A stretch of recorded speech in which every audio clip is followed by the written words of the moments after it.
Everyone keeps saying, oh my God, you look so much happier, you're glowing. Yeah, it's because I'm spending way beyond my means. I spend money like I'm on drugs. But the problem is that I don't want to fix the spending habits. I want to be able to afford them. Every few months, TikTok invents a new reason why living above your means is actually a good idea. And the comments usually agree. But after watching dozens of these videos, I noticed something interesting. They all sound completely different. Yet, they all justify spending in almost exactly the same way. Let's see if you notice it too. I do not live frugally. I'm unemployed and I do not live frugally because that is operating under a scarcity mindset. She's unemployed. But somehow this isn't a conversation about unemployment.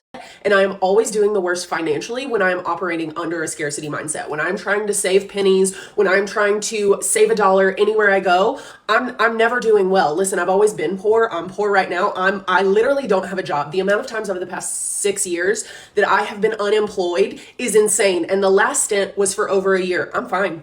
I've never had trouble paying my rent. I've never had an issue getting the groceries that I need. I go shopping. I go on expensive vacations. I do not operate under a scarcity mindset because when I do, I backslide. I backslide so hard. And I know that it doesn't make sense to a lot of people because listen, I'm not that stupid with my money despite everything that I'm telling you. I've learned a lot of financial things over the years. And because of that, my credit line is over $100,000. Listen to what she's using as evidence that everything is working. So if I need something, if I want something, I put it on a credit card. And I worked hard to be able to do that. And it'll get paid off when it gets paid off. I'm fine. Never been in the poorhouse, never worried about not paying my rent, not paying my bills. And that comes in so many different ways. Like, for example, last month, I randomly got a check for $3,000. Had no idea that was happening. The universe was just like, here you go, girl. And that paid my rent today. Here's what I'm struggling to reconcile. She says she's been poor her whole life. She also says she's living in abundance.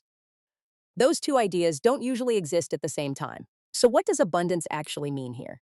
Whether you agree with her or not, she's not defending her spending with numbers. She's defending it with a worldview. And once you start noticing that, you'll hear it again and again.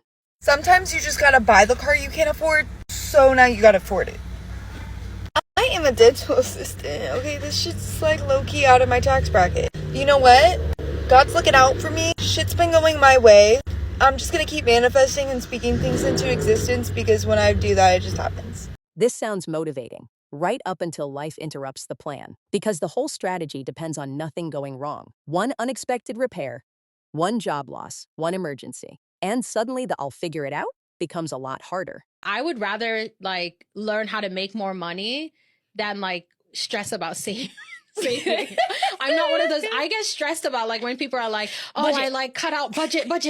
Like, I'm not one of those. I'm not that girl. Like, I'm not the type of girl that's going to be giving you like budgeting advice because I don't budget. I would rather just make more money so I can afford the life that I want. What are the things that you can do to earn a higher income? Do those things first. Put that money in yourself. Whether it's starting a business, getting a better job, those are the things that will help you then, make more. I also don't budget. Girl, you don't too? This is where I start having questions.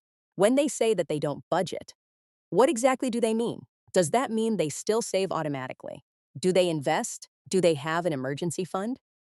Because those are very different conversations. We just don't know from this clip. I have an anti-budget, but I think it's because I already know that I am not an overspender. Yeah. So naturally, I don't think I hate the idea of I only have £100 this month to spend on food. Like that for me, it just evokes feelings of scarcity that I don't want to feel. But I always I think to start off with, if you're an overspender, I think you should budget. Right. But I'm not a big spreadsheet budget, this for this amount for this amount for that. Girl, some people really they're really like, okay, 500, I can't. I like, even thinking about it makes me feel like anxious. Exactly. Yeah. Exactly. I will always bet on making more money every single time. If no budget just means I know my numbers without a spreadsheet, that's one thing. If it means there's no plan at all, that's a completely different story. Guys, I'm happy to share that I spent every single dollar I made this year. $0 in savings, credit cards maxed out. I'm nothing if not a perfectionist. So go me. Zero savings, credit cards maxed. And somehow, that's the definition of perfection. Humor has become a surprisingly common way people cope with financial stress. Oh, how do you travel when you're so young? I just don't understand. How do you save? I haven't looked at my credit in 6 months. getting the emails. I'm getting the notifications that my credit is changing, but have I looked at it? No. Last time when I quit my job and traveled for 8 weeks, it took me 6 months to pay off that trip, and guess what? It was worth it. I actually believe her. I believe the trip probably was worth it to her. The difficult question is, how do you know when an experience is worth paying interest on? I spend money like I'm on drugs, right? Like it's bad. Like you'll be like, well, where did your money go? It's awful. My last paycheck was a little over $4,000. Do y'all know I was just in a grocery store and I told them I gotta do this in 2 separate transactions. The first transaction was $8 and the second transaction was $22. I don't even have $40 on one card. And my last paycheck was over $4,000. I need rehab for this shit. Like, why every time I get $1, I gotta spend it? I don't know what.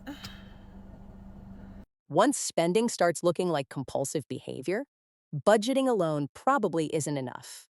$4,000 disappeared, and now she's splitting a $30 grocery purchase. That's the part that's hard to watch. I can go to Target and spend $600, and then I can take it all home and regret all of it. Then return it. But I don't. Okay. So then I just am negative $600 for going to Target. What fascinates me is that nobody in this conversation seems to be hitting the brakes. One person spends, the other person knows it's happening. But somehow, the spending keeps happening anyway. And how much is this loan that you took out that he doesn't know? $6,000. Almost what you bring in after taxes and everything on a monthly basis.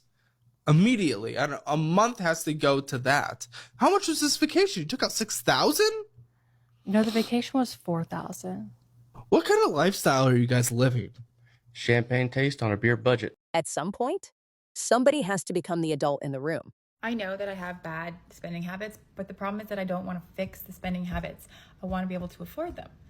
And in the meantime, I'll just be mostly ignoring my bank account because what I don't know cannot hurt me. Girl math is when you use Afterpay for literally everything. So when you buy a $100 pair of shoes and you only have to pay $25 that day, and then the pair of shoes show up at my apartment 3 days later, the shoes are $25. Why do I care if in 2 months I have to pay another $25? I don't know me 2 months from now. She can deal with that. I'm gonna buy a lot of things in 2 months that are more expensive than $25. Why do I care about a second payment? What if I find $1 million on the ground next week? Yeah, that's girl math. And it's scary that makes sense to me in my head.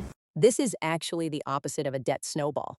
Instead of paying off old payments, you're creating new ones. Month 1 becomes month 2, and month 2 becomes month 3. Eventually, you're not paying $25. You're paying $25 plus another $25 plus another $25 plus whatever you bought this month. When I start spending money, I can't stop. I'm planning for a cruise, and I'm pretty sure I spent more money on my outfits and miscellaneous stuff than I spent on the cruise. I spent $70 in Dollar Tree, $50 in Five and Below. Once I start, I can't stop. I love it and I hate it at the same time. Once I start getting overwhelmed in the store, I know at this point I'm just sitting here trying to buy stuff. At least she's self-aware, and honestly, that's usually where change starts. We're going to start cutting back on the Amex. What are these charges? $130.92 on September 28th. $94.13 on September 28th. $209.95 on September 28th. What is all this? Target, $781.90. What do you even buy at Target that's that much money? Are we shareholders at Target now? What is the point of this? What is the point of you spending all this money? Where is it all going? I don't see anything. One person's clearly frustrated, while the other seems to be treating it like a joke. When two people aren't experiencing the same problem the same way, it's very hard to solve it together.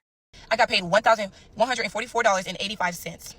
Y'all, that's every 2 weeks, y'all. First, I gotta pay my car note. Is $973.84. That's before rent, before groceries, before literally anything else. 2 weeks worth of work gone in one transaction. Now, y'all, I have a Jeep, and you know Jeeps be giving people problems and stuff, right? So my car warranty a month is $154.04. So I have to pay that. So that leaves me with $16.97. I told you guys I've been doing DoorDash to make it ends meet, right? So on my DoorDash card, I went hard this week. Like, I ain't gonna lie, I made $599.62, right? So boom, I gotta pay for my wisdom tooth, right? So I paid $62 a month. It's been like a year, and I have to put money away for gas every 2 weeks. So basically, it's $130 every week. Is $65 in gas. That's a lot, but goddamn, I should have got me a Toyota. Next is my credit card, y'all. My balance is literally $900. Like, I maxed that shit out. So I just pay the minimum of $40 so I can't like afford to pay the rest. And I gotta pay my Afterpay.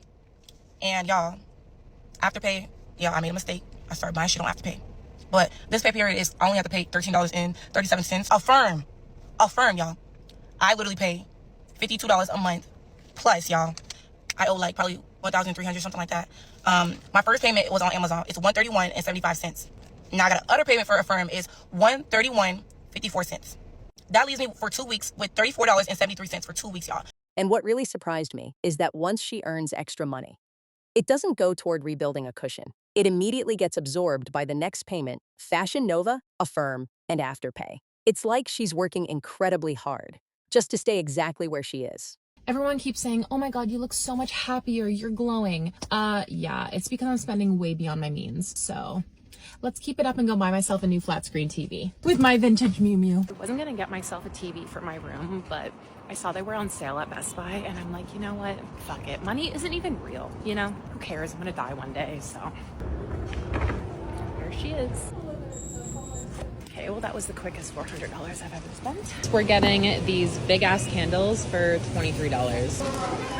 We're gonna make a dent. Wait, why is this so much bigger than I thought it would be? I really don't even watch TV. Like, I only watch true crime documentaries like once a week. I don't even know why I got this. She says that she bought the TV because it was on sale, then later admits she barely watches TV. That's probably the clearest definition of impulse buying I've heard all day. She just had a $700 day just like that. I have a spending addiction, and now I'm in £12,710 worth of debt. Obviously, it didn't happen overnight. It has taken me, I want to say about 5 years, because I didn't realise how bad it was, and I've just got progressively worse with money. So it basically started for me in 2020, but I was just basically spending every single paycheck I was getting on just crap. Like, all the stuff you see trending, I was buying. I owned it all. Magnetic eyelashes. I had a lot. I bought every morph palette there was. You know, I didn't save any money. I was just spending. Throughout this story, I kept assuming she was much older. Then she tells us how old she actually was. At the end of 2020, I then moved into a flat on my own. It cost me a lot more than I could afford. So I was paying £825 in rent each month, and then bills on top of that. I was having my friends around every week, pretty much just drinking. So my bills were really expensive from where there was just people at the flat all the time.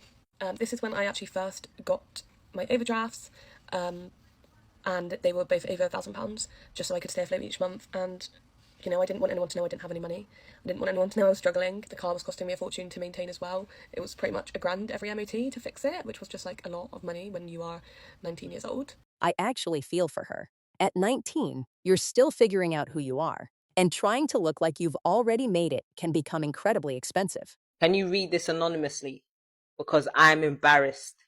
I have over £15,000 in credit card debt. Most of it came from trying to keep up with birthdays, brunches, outfits, holidays. Everyone thinks I'm the put together friend, but they don't know I cry when I check my bank balance.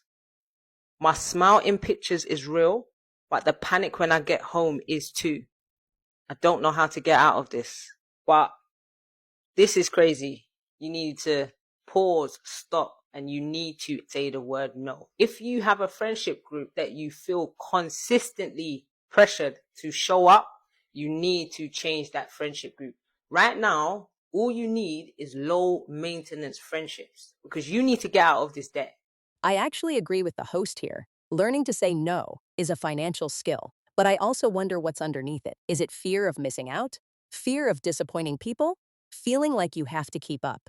Whatever the reason is, that's probably where the real work starts. After watching all these videos, I don't think the biggest trend is overspending.